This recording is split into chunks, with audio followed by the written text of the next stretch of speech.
Hello বন্ধুরা, welcome to my channel গল্পঝুরি। আজকে আমরা গভীর জঙ্গলের গল্পের দ্বিতীয় পর্বটি শুনব। তার আগে বলে রাখি, যে সমস্ত শ্রোতা বন্ধুরা এই গল্পের প্রথম পর্বটি শুনতে চান, তাদের জন্য প্রথম পর্বের লিঙ্কটি আমি ডেসক্রিপশনে দিয়ে রাখব। তারা কিন্তু সেই পর্বটি শুনতে ভুলবেন না। তাহলে চলুন আর দেরি না করে ঝটপট শুরু করি আমাদের আজকের পর্বটি।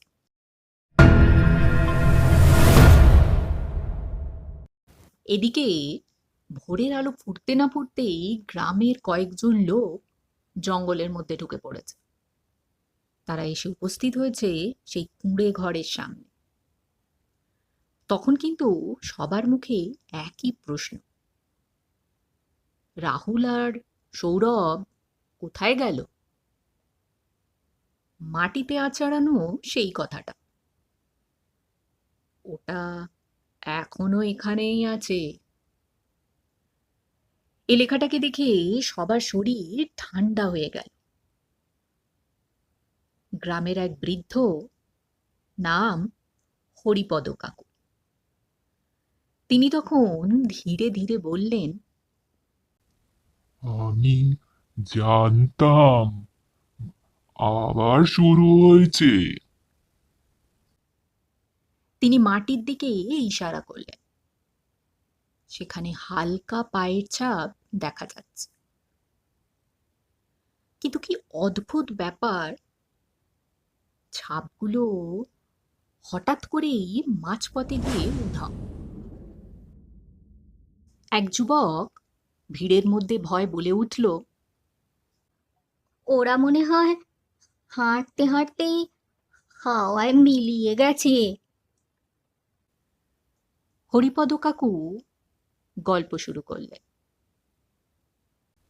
এই জঙ্গলে বহু বছর আগে এক সাধু থাকতেন।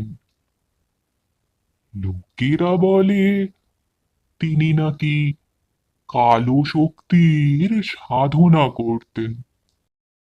তা গ্রামবাসীরা এক রাতে তাকে নাকি মারতে যায়। আর সেদিন গ্রামবাসীদের হাতে সেই মার খেয়ে সাধুর মৃত্যু ঘটে। সেদিন থেকেই এই অভিশাপ।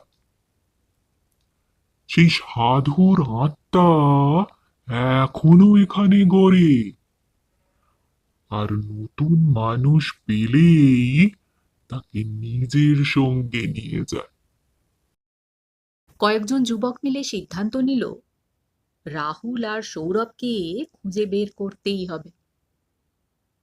আজ রাতে তারা আবার জঙ্গলে ঢুকবে। এদিকে তাদের সঙ্গে হরিপদ কাকুও গেলেন। রাত নামতেই আবার সেই ঘন জঙ্গল, আবার সেই অস্বাভাবিক নীরবতা। হঠাৎ ফিসফিস ফিসফিস, কেউ যেন নাম ধরে ডাকছে, রাহুল, সৌরভ। কুঁড়ে ঘরের সামনে পৌঁছতেই তারা দেখতে পেল দুজন লোক দাঁড়িয়ে আছে। এ কি, এ তো রাহুল আর সৌরভ, কিন্তু তাদের চোখ সম্পূর্ণ কালো, মুখেও কোনো অভিব্যক্তি নেই। তারা একসঙ্গে বলল, আমরা ফিরে এসেছি। হরিপদ কাকু চিৎকার করে বললেন, না, ওরা মানুষ নেই, দৌড়াও। কিন্তু তখন দেরি হয়ে গেছে। রাহুল আর সৌরভ ধীরে ধীরে এগিয়ে আসছে। তাদের মুখে এক অদ্ভুত হাসি।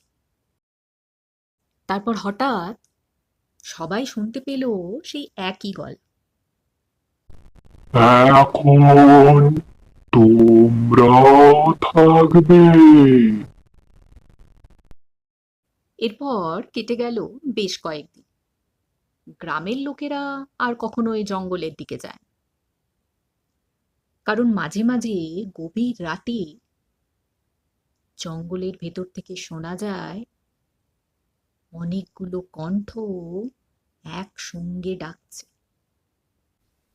এদিকে এসো, এদিকে এসো, এদিকে এসো।